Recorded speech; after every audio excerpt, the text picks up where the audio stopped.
Good morning and welcome to Sunday, February 16th, 2020. And today we're going to step out of Zechariah for a moment and read out of the book of Matthew, Matthew chapter 26. And today's devotion is titled Zechariah's Prophecy Fulfilled. So Matthew chapter 26, verses 31 and 32 reads, All ye shall be offended because of me this night, for it is written, I will smite the shepherd, and the sheep of the flock shall be scattered abroad.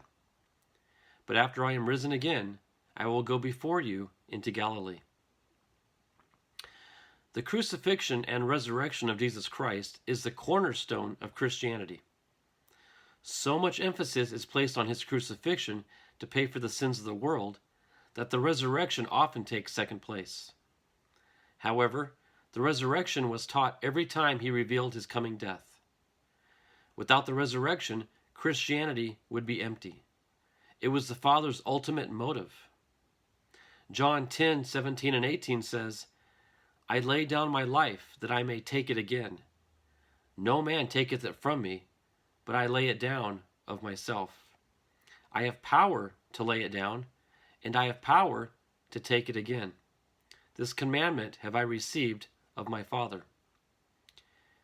Peter and the 11 others loved Jesus so much, they really believed that they would die for him. Yet Jesus said that they would abandon him in the face of danger.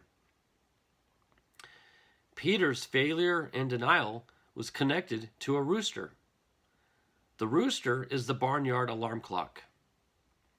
I missed that sound so much when I left home to enter into the military.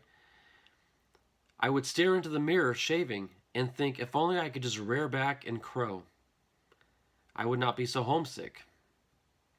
Of course, I was too chicken to do it, but I really wanted to. Even after Jesus forgave Peter and put him back to work, no doubt that rooster haunted his dreams. Perhaps many Christians have scattered, as Jesus said. They wandered in darkness with no direction in life, just existing.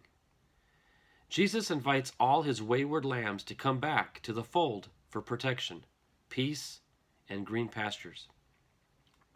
And our final thought is, God is the master of second chances. You know, there's so many times people say, well, I'd love to become a Christian and, go to heaven when I die, but you just don't know my past. I've done so many things that there's no way that God could forgive me. Yet, God, in the form of Jesus Christ, forgave those that executed him. Christ forgave those that did the unthinkable. Christ has the ability to forgive the worst of the worst.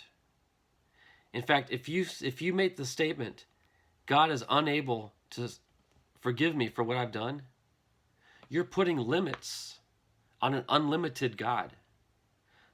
And how much sense does that make? Basically, you're putting God in a box and you're saying God cannot go outside of these parameters that I have written up. Even though God himself says he can do all things and he's unlimited.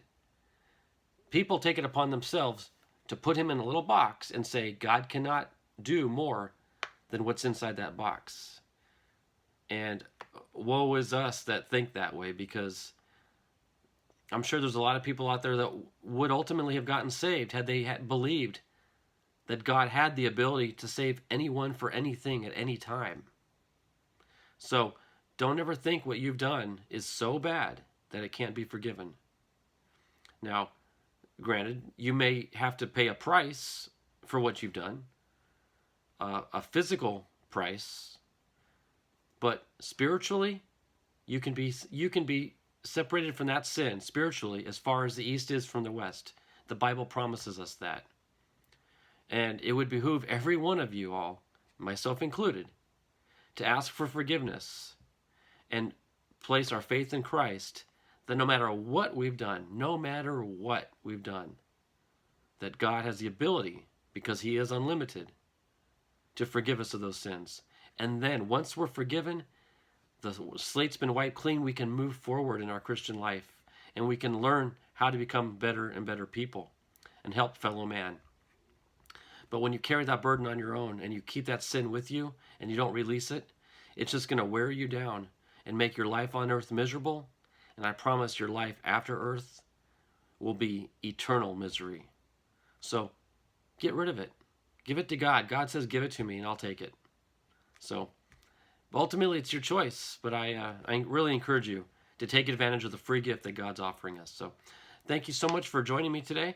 As you can tell, I'm getting a little bit better. My voice is coming back slowly but surely. But thanks again for watching. I look forward to seeing you all tomorrow. God bless and have a wonderful day. Bye-bye.